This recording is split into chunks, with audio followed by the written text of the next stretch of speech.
सभी प्यारे बच्चों को मेरा प्यार भरा नमस्कार। आइए मैथ्स में नंबर सिस्टम के सवाल को देखते हैं, इसके सॉल्यूशन को देखते हैं। इसके पहले हम लोगों ने मैथ्स में नंबर सिस्टम के कॉन्सेप्ट वीडियो को किया है। अगर आपने नहीं देखा है तो चैनल पर जाकर के उसको भी देख लीजिए, ताकि आपको इस सवाल को बनाने में मदद मिलेगी। और अभी हम इस सेशन में शुरुआत करते हैं सॉल्यूशन की तरफ। तो आइए बिना देरी किए हुए चलते हुए हम सवाल के सॉल्यूशन की तरफ। देखिए, हम लोग जो भी सवाल बनाएंगे वो सभी परीक्षा में पूछे गए प्रश्न हैं, और बिल्कुल ऐसे ही प्रश्न परीक्षा में पूछे जाते हैं। आपको ये समझना है। तो हम वैसे ही प्रश्नों का अभ्यास करेंगे जो एग्ज़ाम में आने वाले हैं। बनाने को तो बहुत सारे सवाल हैं, लेकिन समय बहुत कम है, और आप लोगों को केवल मैथ्स नहीं, जीएस भी पढ़ना है, रीजनिंग भी पढ़ना है, साइंस भी पढ़ना है। तो सारे सेक्शन की अच्छी तैयारी के लिए हमें टू दी पॉइंट पढ़ाई करनी पड़ेगी। जो सवाल पूछे जाते हैं उसी के ऊपर फोकस करना पड़ेगा, और उसकी बार बार प्रैक्टिस करनी पड़ेगी, तभी जाकर के हमारी अच्छी तैयारी हो पाएगी। तो आइए देखते हैं हम सबसे पहले सवाल को। ये नंबर सिस्टम का सवाल है। इसमें भी हमने क्या किया है, टाइप अलग अलग कर दिए हैं। अब ये टाइप 1 है। इसमें बहुत ही बेसिक से सवाल मिलेंगे आपको, फिर धीरे धीरे धीरे धीरे सवाल के स्टैंडर्ड में बढ़ोतरी होगी। ठीक है, तो आइए देखिए, पहले सवाल में दिया हो कि ऐसी ऐसी संख्या ज्ञात कीजिए जिसमें 13 से गुना करने पर उसमें 180 की वृद्धि हो जाती है, वृद्धि होती है। ऐसी संख्या का पता लगाना है जिसमें अगर हम 13 से गुना कर दें तो क्या होगा, संख्या जो है वो संख्या 180 की वृद्धि का मतलब है 180 से वो संख्या बढ़ जाता है। और ये पूछा गया है, देखिए, आरआरबी मुंबई नॉन टेक्निकल में। ठीक है, यहाँ पे आप देख रहे हैं, आपको ये भी लिखा मिलेगा कि कब पूछा गया, कहाँ पूछा गया। तो देखिए, दो तरीके हैं। एक तो ऑप्शन से भी हम बना सकते हैं, दूसरा तरीका है कि हम कॉन्सेप्चुअल मेथड से बनाएं। अगर हम कॉन्सेप्चुअल मेथड से बनाएंगे, एक बार तरीका समझ गए, फिर हम ऑप्शन की सहायता से जल्दी जल्दी बना सकते हैं।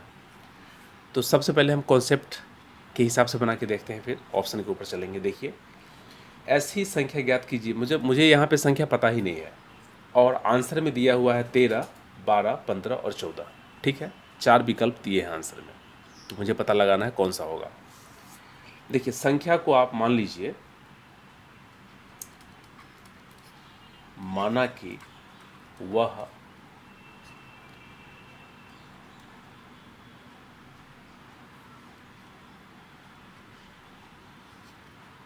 संख्या बराबर x। ठीक है, तो हमने क्या किया, संख्या को x मान लिया। संख्या को x मान लिया। देखो, इसको हम y भी मान सकते हैं, z भी मान सकते हैं, a भी मान सकते हैं, b भी मान सकते हैं, c भी, कुछ भी मान सकते हैं, कोई भी अल्फ़ाबेट मान सकते हैं। ये क्या वेरिएबल्स हैं, मतलब किसी भी सवाल को बनाने के लिए अगर हमें कोई भी मान पता नहीं हो, तो हम जो हमारे इंग्लिश के जो लेटर्स हैं, जो अल्फ़ाबेट हैं, उसमें किसी भी लेटर को हम वेरिएबल्स के रूप में मान सकते हैं, एज्यूम कर सकते हैं। ठीक है, ऐसा कुछ ये नहीं है कि हमको एक्स को ही मानना है, वाई को ही मानना है। हम कुछ भी मान सकते हैं। लेकिन आप शुरू से देखेंगे कि किताबों में पढ़ाने के क्रम में ऐसा आदत बन गया है कि एक्स को मान ले। तो ठीक है, मैंने भी एक्स को मान लिया, आप वाई को ही मान सकते हैं। तो माना कि वह संख्या क्या है, एक्स है। अब देखिए, सवाल को पढ़ना बहुत ज़रूरी है, और पढ़ करके उसको समझना बहुत ज़रूरी है, नहीं तो क्या होगा, गलतियाँ होने का चांस रहेगा। क्योंकि यहाँ पे आपको बहुत ही सटा हुआ नज़दीकी ऑप्शन दिए हुए रहेंगे। ऐसी संख्या ज्ञात की जिसमें 13 से गुना करने पर, तो संख्या हमने क्या माना, x। देखिए, अब इसको बोल रहा है कि 13 से गुना करने पर क्या होता है, उस संख्या में 180 की वृद्धि होती है।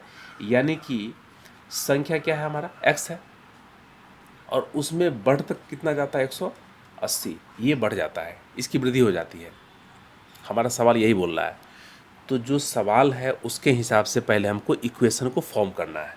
ठीक है, तो यहाँ पे देखिए कि ऐसी संख्या ज्ञात की जिसमें 13 से गुना करने पर उसमें 180 की वृद्धि होती है। कब, जब हम 13 से उस संख्या को गुना करते हैं तब 180 बढ़ जाता है। किससे, संख्या से 180 की वृद्धि होगी। तो आइए अब हम इसका सॉल्यूशन कर लेते हैं। इसको हम लिख सकते हैं, 13 को आप x से गुना करेंगे तो क्या हो जाएगा, 13x हो जाएगा, बराबर ये हो गया x प्लस 180। अभी देखिए, इसको लिख सकते हैं 13x, ये x है, अगर हम इक्वल के इधर आएगा तो ये प्लस में है, तो ये माइनस में हो जाएगा, यहाँ पे 13x होगा, और ये हो गया आपका यहाँ पे 180 बच गया। ठीक है, अब देखिए 13x में से एक x गया, तो इसको क्या लिख सकते हैं, 12x बराबर 180। और 12x का मतलब क्या है, 12 गुने x इसको लिख सकते हैं, बराबर 180 है। और इसको आप लिख सकते हैं, चूँकि हमको x का वैल्यू निकालना है, तो 180। देखिए बराबर के इस तरफ अगर ये 12 आता है तो यहाँ पे बट्टा में आ जाएगा, भाग में आ जाएगा।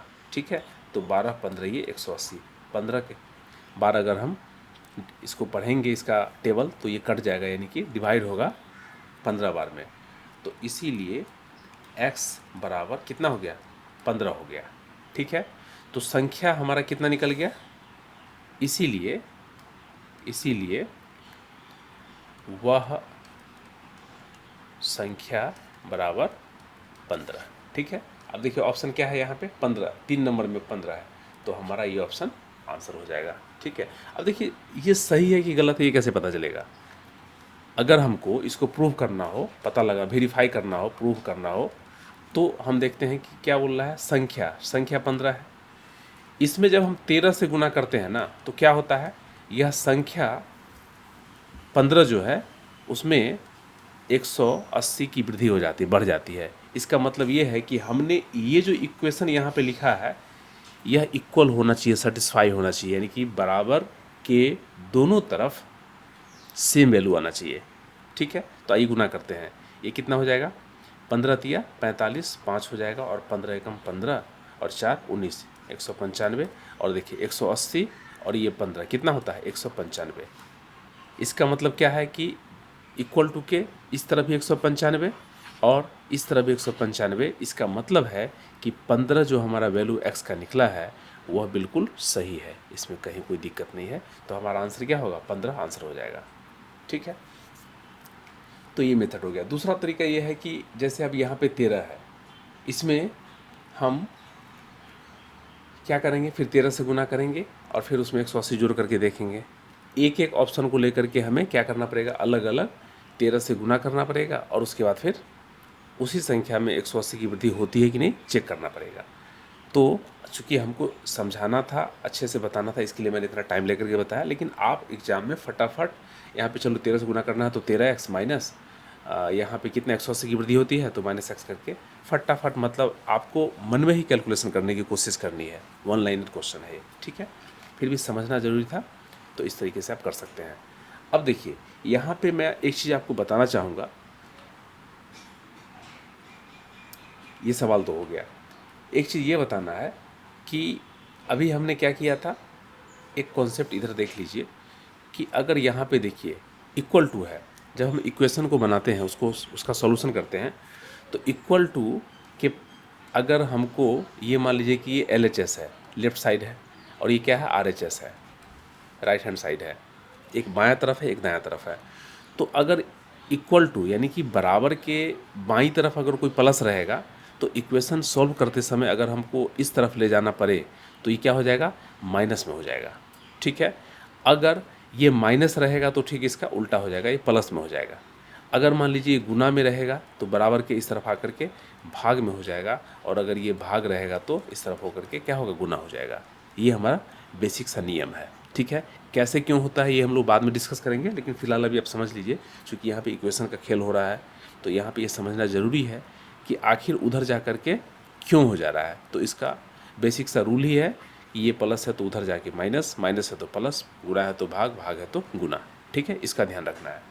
अब चलिए सवाल नंबर 2 में इसको देखिए कि दो संख्याओं का गुणनफल 1800 है, एक संख्या दूसरी संख्या की दोगुनी है, तो बड़ी संख्या ज्ञात कीजिए। जी हाँ, यहाँ देखिए बड़ी संख्या, यहाँ पे है तो 2 संख्या निकलेगी, आपको बड़ी संख्या का मान बताना है। ऑप्शन दे दिए 4 इसमें। ठीक है, अब ये पूछा गया है कहाँ पे, भुवनेश्वर में सहायक स्टेशन मास्टर की परीक्षा में पूछा गया है। चलिए देखिए, दो संख्याओं का गुणनफल 1800 है। दो संख्या, जो संख्या हमको पता ही नहीं है वो संख्या हमको निकालना है, और एक संख्या दूसरी संख्या की दोगुनी है। तो मान लेते हैं, माना कि क्या बराबर x। ठीक है, अब कंडीशन देखिए, क्वेश्चन आपको पढ़ के समझना पड़ेगा। कंडीशन क्या बोला कि एक संख्या जो है ना, दूसरी संख्या दूसरी की क्या है, दुगुनी है। इसका मतलब क्या है कि निश्चित रूप से दूसरी संख्या क्या होगी, x की 2 गुनी होगी, यानी कि उसको 2 से मल्टीप्लाई करना पड़ेगा। तो ये क्या हो जाएगा, 2x हो जाएगा। ठीक है, अब यहाँ बोला कि ये दोनों संख्या का क्या है, गुणनफल। जी, मल्टीप्लाई क्या है, 1800 है। तो आइए सवाल के हिसाब से, इसीलिए यहाँ पे पहली संख्या तो x हो गई और दूसरी संख्या क्या हो गई, 2x हो गई।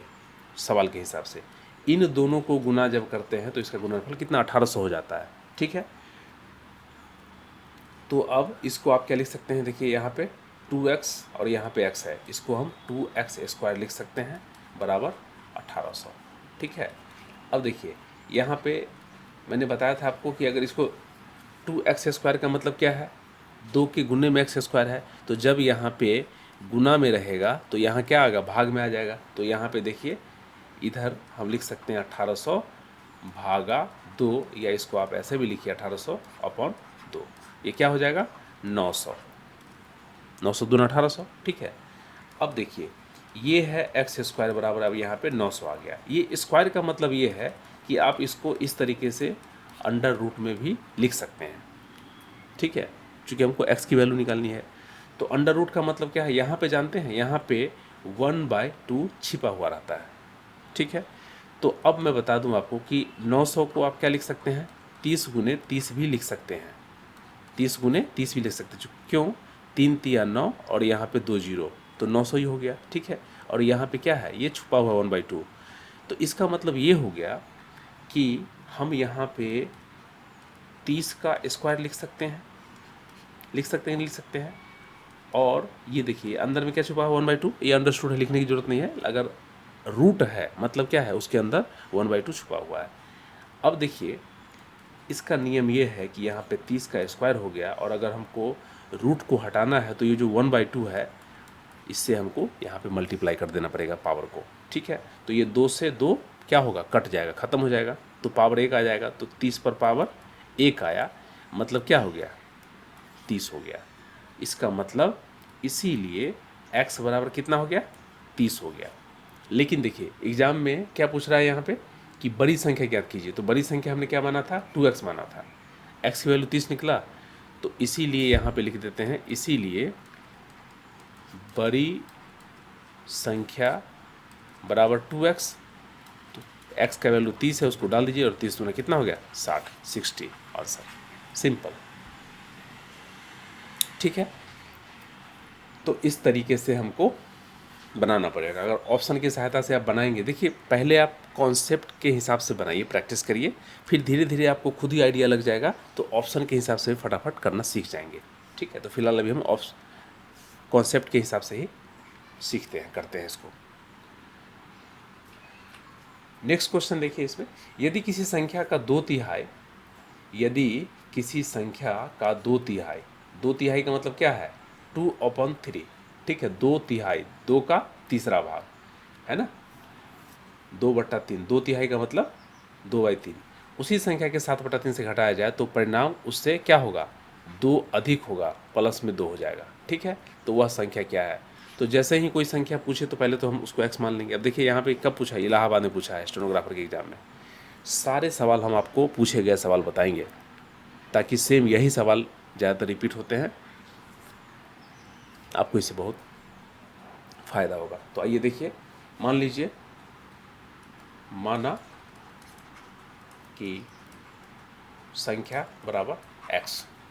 अब पहला कंडीशन क्या है, यदि किसी संख्या का 2/3, यदि किसी संख्या का 2/3 उसी संख्या के 7/3 से घटाया जाए, उसमें से घटाया जाए क्या, तो संख्या का 7/3 x हो जाएगा। चूँकि x कोई संख्या है, उसका 7/3 का मतलब क्या है कि 7/3 से 7/3 से उसको x को मल्टीप्लाई करना है। ठीक है, और इसमें से किसको हटाना है, 2/3 को।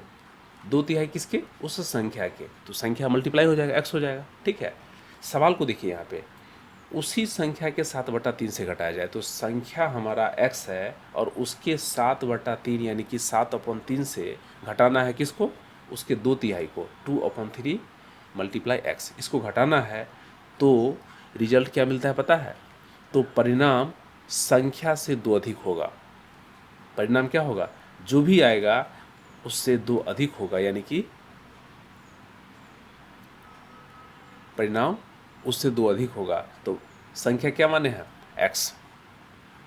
ठीक है, संख्या जो है ना वह x माने हैं, तो यहाँ पे क्या होगा, इससे 2 अधिक होगा। ठीक है, तो यह इसके इक्वल में होगा। ये हमारा बन गया इक्वेशन। अब हम इसको सोल्व कर लेते हैं फटाफट। तो यहाँ पे 7/3x माइनस ये हो गया 2/3x equal to x plus 2। ठीक है, अब देखिए ये 3 और 3, यहाँ पे एलसीएम लेना हमको पड़ेगा। ठीक है, तो 3 का एलसीएम 3 ही हो जाएगा, और यहाँ पे आप जानते ही होंगे एलसीएम लेने का तरीका।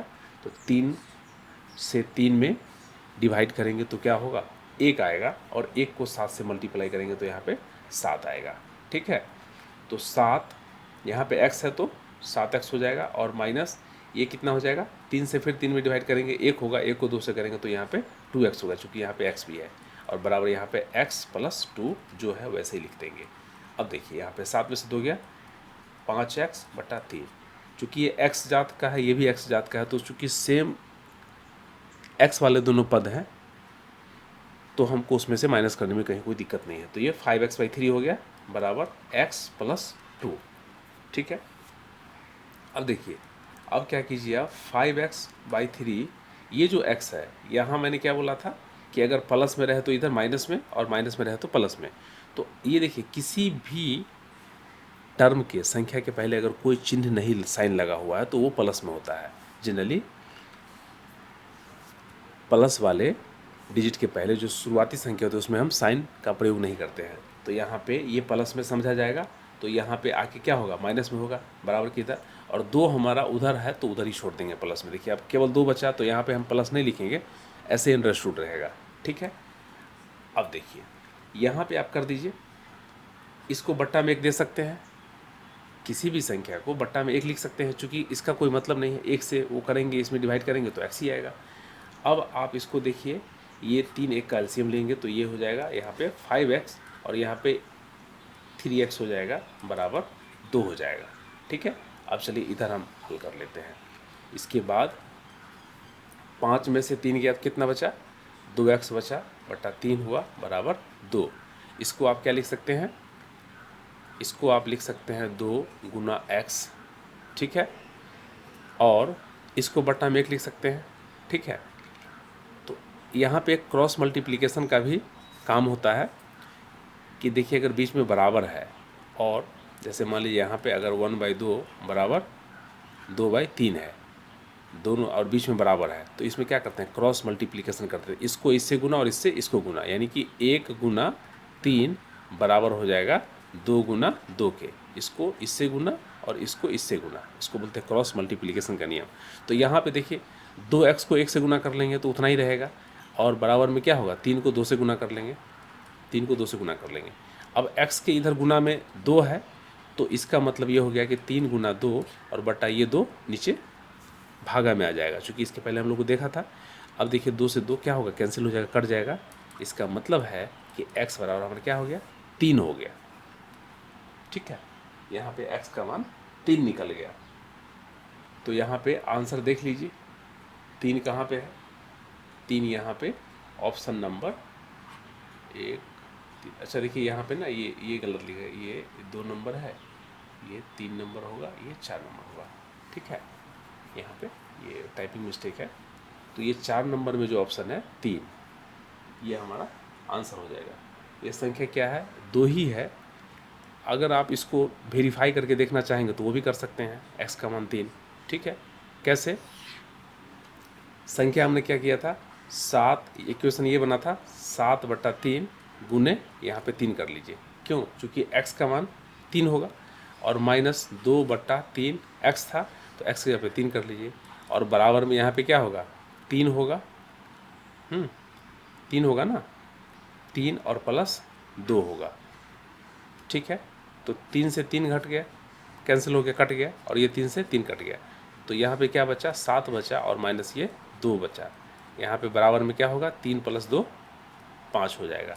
तो 7 में से 2 गया, कितना बचा, 5 5 बराबर 5, देख रहे हैं LHS और RHS क्या हो गया, दोनों एक समान मान इक्वल प्रदान कर रहा है। इसका मतलब क्या है, हमारा आंसर सेटिस्फाई कर रहा है। तो हमने यहाँ पे प्रूफ भी देख लिया। ये आपको समझाने के लिए बता रहा हूँ, आपको एग्जाम में तो फटाफट करके निकलना है। चलिए, मैं इसलिए इतना लंबा बता रहा हूँ ताकि आपको एक बार समझ में आ जाए क्वेश्चन सॉल्व करना, तो बाद में आप आसानी से फटाफट कर सकते हैं। अब अगले सवाल पे आइए। इसमें देखिए क्या बोल रहा है कि जब किसी संख्या को 13 से गुना किया जाता है तो गुणनफल में केवल 5 आता है, वह छोटी संख्या बताइए। जब किसी संख्या को 13 से गुना किया जाता है तो गुणनफल में केवल 5 आता है। देखिए, इसको ऑप्शन की मदद से आप फटाफट कर सकते हैं।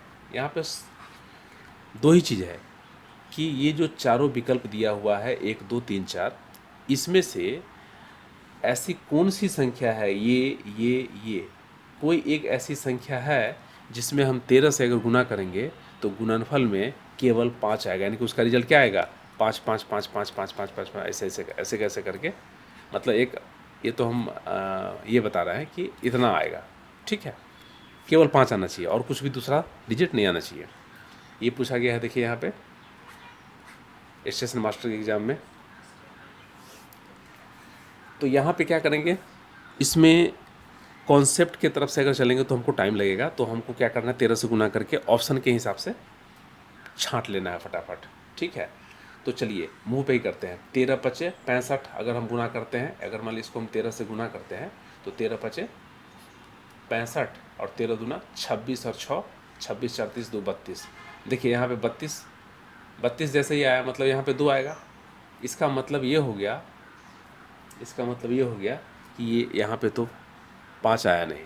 ठीक है, अब अगर यहाँ पे 13 से कर लें, 13 पचे 65, 13 कम 13 और 6 19, यहाँ पे 9 आ गया।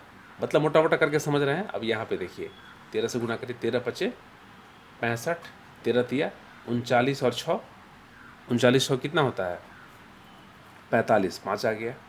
ठीक है, फिर 13 सत्ते 91, 91 और 4 95, देखिए 5 आ गया।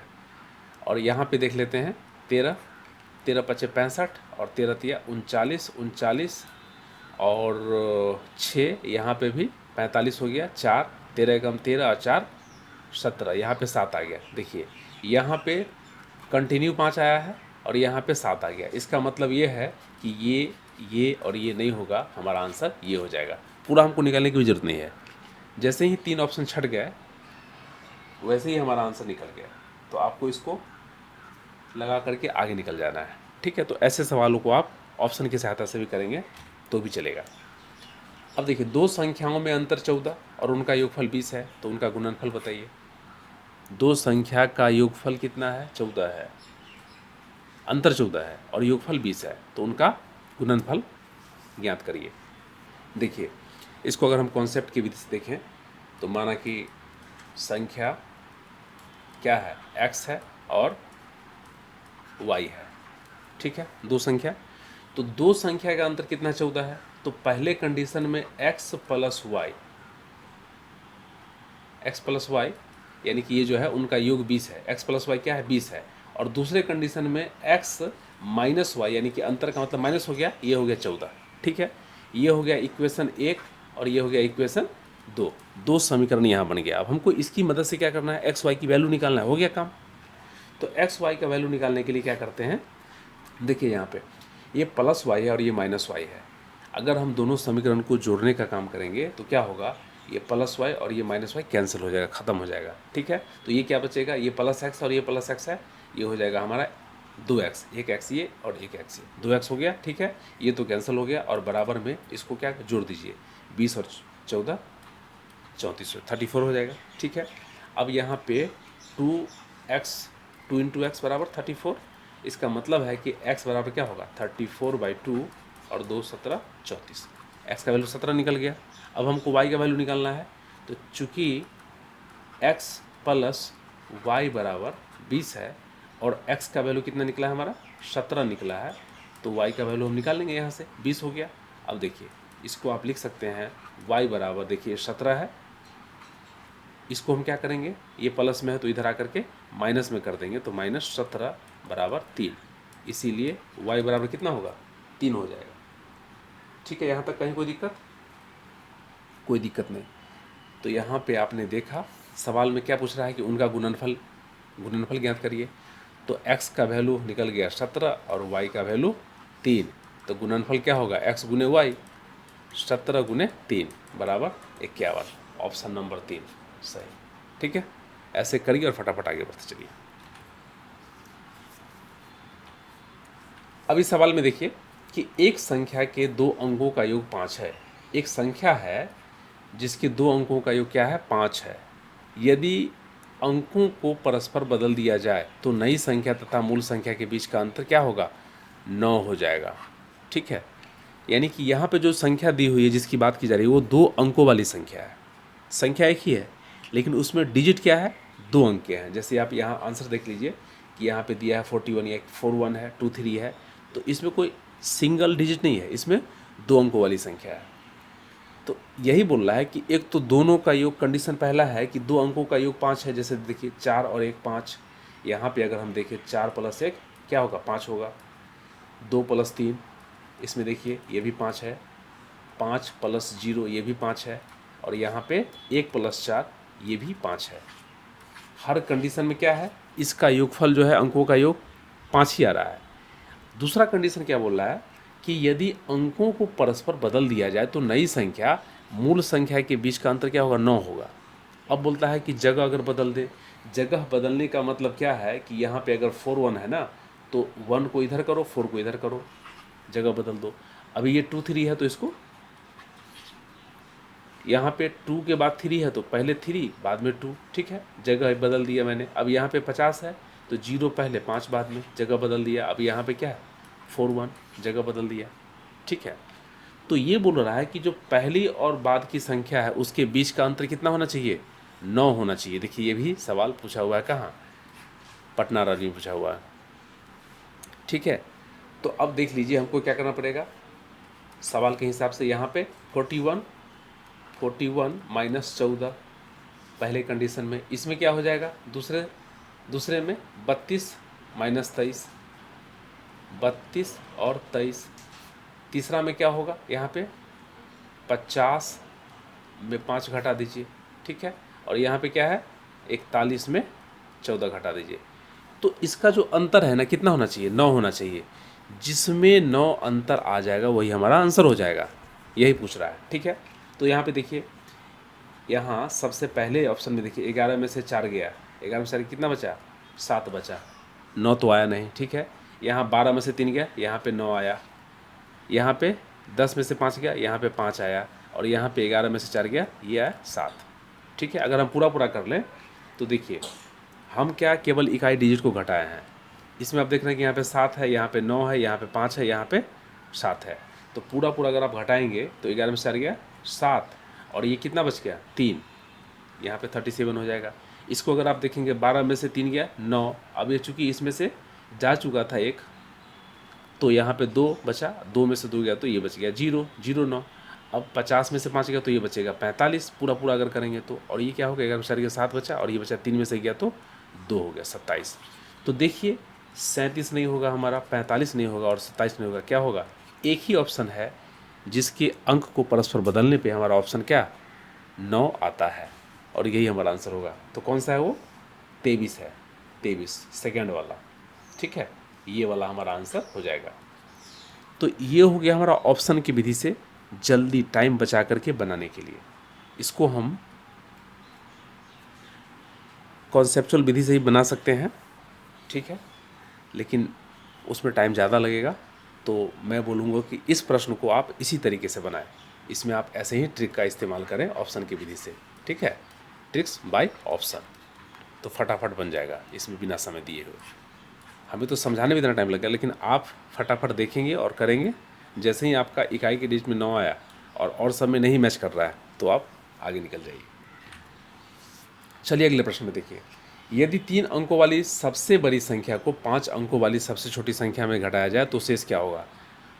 बहुत बढ़िया, मैंने इसके पहले कॉन्सेप्ट वाली वीडियो में पढ़ाया था कि 1 अंकों वाली सबसे बड़ी संख्या क्या होती है, 2 अंकों वाली क्या होती है, 3 अंकों वाली क्या होती है, उसके प्रश्न यहाँ पूछ लिए गए। 3 अंकों वाली सबसे बड़ी संख्या, 3 अंकों वाली सबसे बड़ी संख्या, सबसे बड़ी संख्या क्या होगी? 3 9 होगी, यानी 999 होगी। ठीक है, अगर 4 अंक वाली पूछे तो 4 9, 5 अंक वाली पूछे तो 5 9। ठीक है, ये आप कॉन्सेप्ट वाली वीडियो में जाके देखेंगे तो आप समझ में आ जाएगा कैसे होता है। मैंने वहाँ पे विस्तार से बताया। ये भी देखिए भोपाल में पूछा हुआ है, आरआरबी भोपाल के एग्जाम में। ठीक है, सारे रेलवे के क्वेश्चन हैं और पूछे हुए सवाल हैं, आप देखिएगा। अब दूसरा क्या बोल रहा है कि 5 अंकों वाली सबसे छोटी संख्या में घटाया जाए। 5 अंकों वाली सबसे छोटी संख्या, तो 5 अंकों वाली सबसे छोटी संख्या क्या होगी? 5 अंक की सबसे छोटी संख्या हो जाएगी 1 पे 4 जीरो, 1 2 3 4 5। ठीक है, इसमें क्या बोल रहा है? घटाया जाए तो शेष क्या होगा? बस खाली घटा करके आंसर बता देना है। तो यहाँ पे फटाफट 12 में से छोटा घटा दीजिए, ये हो गया। और ये आपका इसमें से आप इसको माइनस कर दिए, 10 में से 9 गया, 10 में से 9 गया, कितना बचेगा?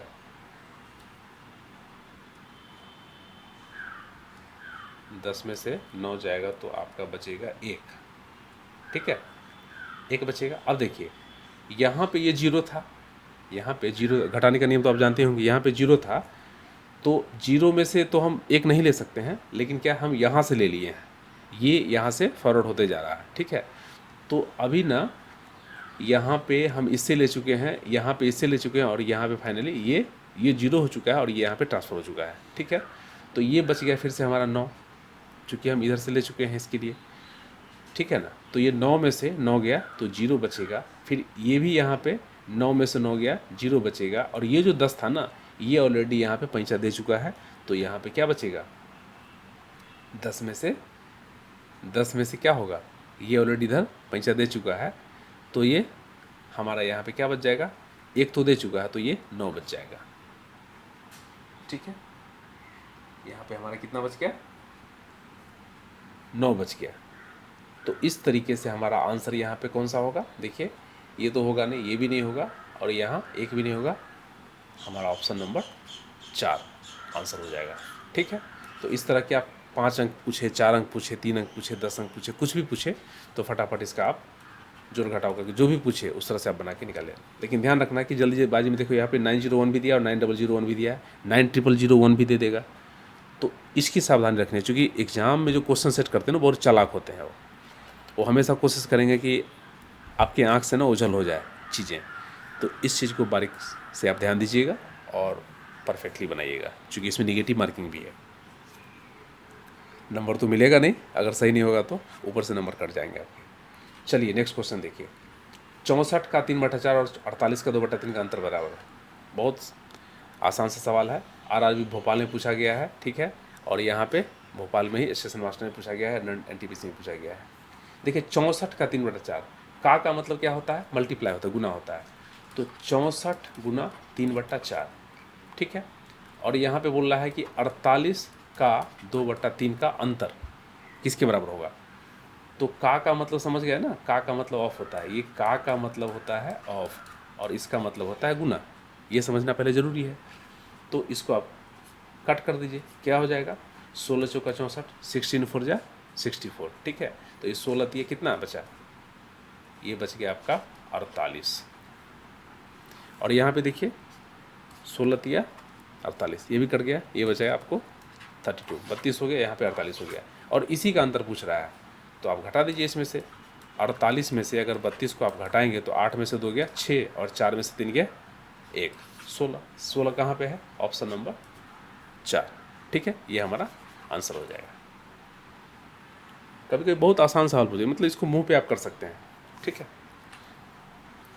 ये देखिए, यदि 3 अंकों वाली सबसे बड़ी संख्या और 5 अंकों वाली सबसे छोटी संख्या का अंतर मतलब घटाया जाए तो शेष क्या होगा? अभी अभी देखे थे ना, इसके पहले पूछा गया था, ये क्वेश्चन रिपीट कर दिया गया। देखिए यहाँ फिर से भोपाल में पूछ लिया गया।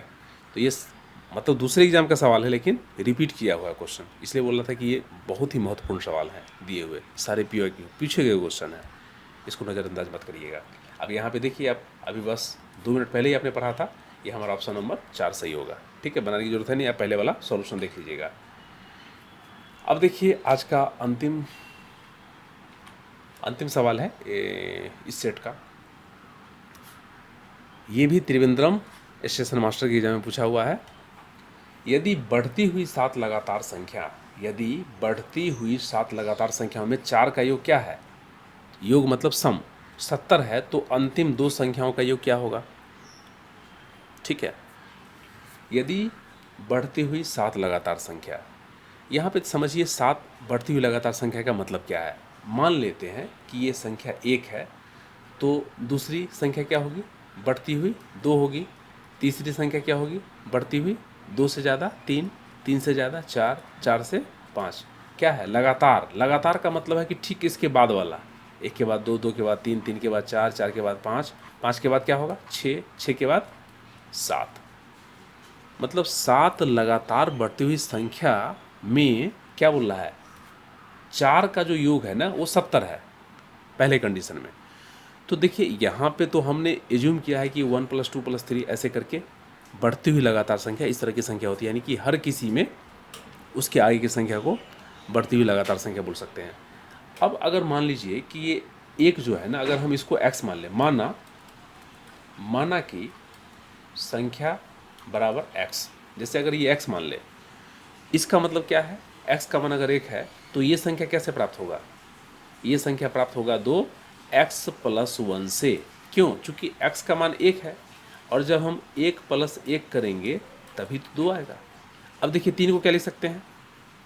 ये हो जाएगा x + 1 हुआ तो ये x + 2 होगा। ठीक है, x का मान चूँकि 1 है तो यहाँ पे अगर हम 2 प्लस में करते हैं तो ये हो जाएगा 3, 3 आ गया। अब देखिए 4 के केस में क्या होगा? x + 3। 5 के केस में क्या होगा? x + 4। 6 के केस में क्या होगा? x + 5। 7 के केस में x + 6। देख रहे हैं ना? इसका मतलब है कि जो बढ़ती हुई लगातार संख्या होगी, जो भी संख्या होगा, उसमें हम प्लस प्लस एक एक बढ़ाते हुए जाएंगे। जैसे इसमें 1 जोड़ा, इसमें 2 जोड़ा, इसमें 3 जोड़ा, इसमें 4 जोड़ा, 5 जोड़ा, 6 जोड़ा, तो ऐसे करके बढ़ती हुई लगातार संख्या हमको प्राप्त होती है। ठीक है, अब देखिए ये तो समझने वाली बात हो गई। अब यहाँ पे सवाल क्या बोला है कि 7 संख्या तो है, लेकिन कौन सी संख्या वो हमें पता नहीं। लेकिन इतना पता है कि जो पहली 4 संख्या का योग है वह 70 के बराबर है। यहाँ पे देखिए कंडीशन, 4 का योग जो है 70 के बराबर है। इसका मतलब है कि हम अगर x मान लेते हैं तो दूसरा संख्या x + 2, तीसरा संख्या x + 3 और चौथा संख्या क्या हो जाएगा? यहाँ पे ये हो गया x, इसको मान लीजिए x + 1 मान लीजिए, और यहाँ पे x मान लीजिए। ठीक है, ये हमारा दूसरा संख्या, ये हमारा तीसरा संख्या, और ये हमारा चौथा संख्या, और ये बराबर कर लीजिए। इस चारों संख्या के योग का मान कितना बताया? 70 बताया। तो जोड़ लेते हैं। अब यहाँ पे 1x, 2x, 3x और 4x, तो इसको हम 4x लिख सकते हैं। ठीक है, यहाँ पे x को आम समझ लीजिए, तो यहाँ पे 1, 2, 3, 4, 4 आम हो गया, तो आप 4x लिख लीजिए, 4 आम। प्लस में यहाँ पे जो डिजिट दिया हुआ है, यहाँ पे तो कुछ है नहीं, यहाँ पे 1 है, +2 है, +3 है, तो सबको जोड़ लीजिए। 1, 2, 3 और 3, 3, 6 बराबर 70। और इसी चीज़ को हम क्या लिख सकते हैं? 4x बराबर, देखिए थोड़ी देर पहले मैंने बताया था आपको कि अगर बराबर के बाईं तरफ अगर कोई संख्या प्लस में है तो इधर आकर के माइनस में हो जाएगा। इसका मतलब क्या हुआ कि 4x बराबर 70 में से 6 गया तो कितना बचेगा? ये बच जाएगा 64। ठीक है, 10 में से 6 गया 4, और ये बचा 6 बच गया। 4x का मतलब क्या है? 4 के मल्टीप्लाई में x है, इसीलिए आप ये भी लिख सकते हैं कि x बराबर 64 और अपन 4 हो जाएगा। ठीक है, डिवाइड हो जाएगा, तो ये 16 चौका 16 हो गया। इसका मतलब क्या है? x का वैल्यू कितना निकला हमारा? 16 निकल गया। इतना तो पता चला कि जो पहली संख्या है उसका वैल्यू कितना है? 16 है। तो 16, उसमें 1 जोड़ेंगे तो 17, 17 में 1 जोड़ेंगे 18, 2 जोड़ेंगे 18, ऐसे कर करके। अब देखिए यहाँ जो हमने संख्या मानी है, तो पहली संख्या हमारी x है, ये पहली संख्या है, ये दूसरी संख्या है ना? ये पहली संख्या, ये दूसरी संख्या, ये तीसरी संख्या, ये चौथी संख्या, ये पाँचवीं संख्या, ये छठी संख्या, और ये सातवीं संख्या।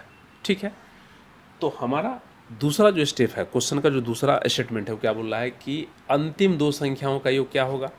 तो अंतिम दो संख्या है क्या, पहले तो वो समझ लें। तो अंतिम दो संख्या छठा और सातवां है हमारा x + 5 और दूसरा x + 6। ठीक है, इसी का योग पूछ रहा है हमको। तो x का वैल्यू हमने कितना निकाला अभी 16, तो 16 + 5 प्लस ये क्या है x का वैल्यू फिर 16 और प्लस ये क्या होगा 6। अब सबको जोड़ दीजिए, 16 × 5 = 21 और प्लस 16 × 6 = 22। अब ये हो गया आपका 2 × 1 = 3 और 2 × 2 = 4, 43 हो गया। 43 आंसर है इसमें, देखिए हाँ, ऑप्शन नंबर 4। ठीक है, इतना आसान है। बस बारीकी से आपको सवाल को पढ़ना है। अगर सवाल के स्टेटमेंट को आपने समझ लिया और इक्वेशन सही से फॉर्म कर लिया तो आंसर गलत होने का कोई सवाल ही नहीं है। ठीक है, तो आज के लिए बस इतना ही। ये हमारा अंतिम सवाल था। हम लोग फिर से जल्द अगले सॉल्यूशन के सेट में मिलेंगे। तब तक के लिए आप सभी का दिल से बहुत बहुत धन्यवाद। पढ़ते रहिए, हंसते रहिए, मुस्कुराते रहिए और दम ला के तैयारी करते रहिए।